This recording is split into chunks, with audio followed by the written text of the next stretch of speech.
तीन तलाक बोलकर आप अपनी शादी से पीछे नहीं हट सकते, आप अपनी शादी जो है वो नहीं तोड़ सकते, आप अपना निकाह नहीं तोड़ सकते। मैं आपको बता दूं कि जिस तरीके से हमेशा तीन तलाक बोलकर अपनी जिम्मेदारियों से पीछे हट जाते थे, और शरीयत की माने तो उसमें भी कई सारी वजूहात रखी गई हैं, कई सारी शर्तें रखी गई हैं, मगर कहीं ना कहीं कुछ लोग ऐसे हैं जो तीन तलाक बोलकर अपनी जिम्मेदारियों से पीछे हट जाते थे। मगर आपको बता दूं कि कानून क्या कहता है। जम्मू कश्मीर हाई कोर्ट लद्दाख की जानिब से एक बात सामने आई है जिसमें साफ तौर पर जिक्र किया गया है तीन तलाक का, यानी कि तीन बाली तलाक कहकर आप जिम्मेदारियों से आप पीछे नहीं हट सकते। आपको बाकायदा तौर पर शरीयत को भी सामने रखना होगा, और इसी के साथ साथ आप इतनी आसानी से जो है वो पीछे नहीं हट सकते। मैं आपको बताना चाहूँगा कि जिस तरीके से एक मामला जो है बडगाम का सामने आया था जम्मू कश्मीर हाई कोर्ट में, और उस मामले को मद्देनज़र रखते हुए उस पर एक पैनल बिठाया गया था, और वक्त इतना आगे बढ़ गया कि आखिरकार जम्मू कश्मीर हाई कोर्ट ने एक फैसला ले लिया जिसमें साफ तौर पर उस मामले में ये सामने आया था कि शौहर जो है वो अपनी अहलिया की मेंटेनेंस नहीं ले रहा। उसको मद्देनज़र रखते हुए जम्मू कश्मीर हाई कोर्ट की जानिब से फ़िलहाल के तौर पर ये कहा गया है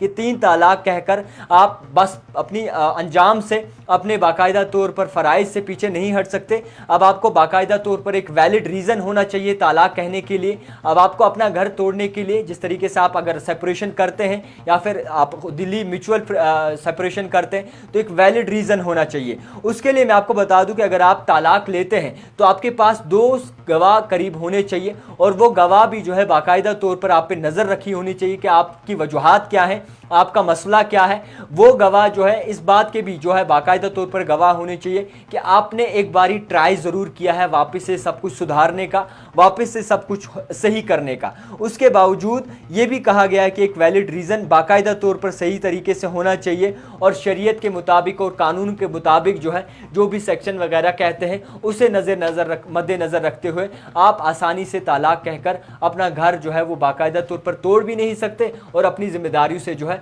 पीछे नहीं हट सकते। हमेशा हम देखते थे कि ये चीज़ हमारी फैमिली में हमेशा मानी जाती थी, अगर आप तीन तलाक किसी को बोलते तो आपका रिश्ता जो है वो कट जाता था। मगर आपको बता दूं कि कोर्ट की माने, यानी कि कानूनों की माने, तो उसमें यह कहा गया है कि जम्मू कश्मीर हाई कोर्ट लद्दाख की जानिब से कि तीन बारी तलाक कहने से शादी नहीं टूटेगी। आपके पास एक वैलिड रीज़न होना चाहिए, और उसके बाद वैलिड रीज़न होने के बावजूद आपके पास दो गवाह होने चाहिए, जो उस गवाह के मुताबिक आपका जब आप कोर्ट जाते हैं या अर्जी डालते हैं कि जनाब हमें तलाक चाहिए, सबसे पहले आपको प्रूफ करना है कि वजूहात क्या है।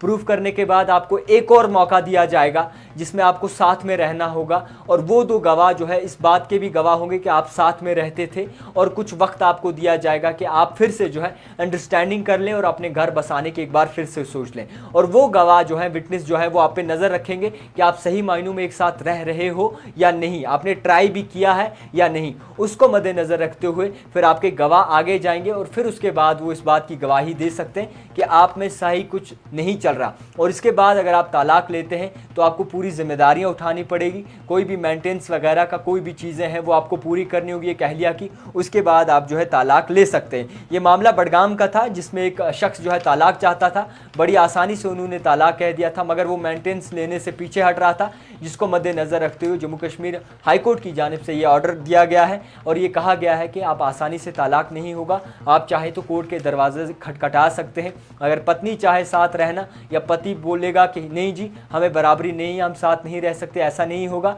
आपको एक म्यूचुअल अंडरस्टैंडिंग होनी चाहिए, सही मायनों में जो है बाकायदा तौर पर दोनों चीज़ें क्लियर होनी चाहिए, वैलिड रीज़न होना चाहिए, एक विटनेस होने चाहिए। उसके बाद जो है आप आगे बढ़ सकते हैं। फिलहाल के तौर पर घर जोड़ने की सोचें, घर तोड़ने की नहीं। देखते रहिए द टाइपराइटर जावेद खान के साथ।